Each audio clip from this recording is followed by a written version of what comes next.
युवासेना प्रमुख आदित्य ठाकरे यांची काल सावंतवाडीमध्ये जाहीर सभा झाली। यावेळी आदित्य ठाकरे यांनी दीपक केसरकर आणि नारायण राणे मंत्रिपदासाठी आणि स्वार्थासाठी एकत्र आले असा आरोप केला। यावर शालेय शिक्षण मंत्री दीपक केसरकर यांनी आदित्य ठाकरेंवर पलटवार केलाय।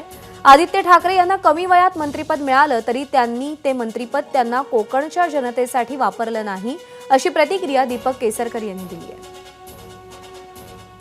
आदित्य ठाकरे हे तरुण आहेत, त्याच्यामुळे अजून त्यांना काहीच माहिती नाही आहे।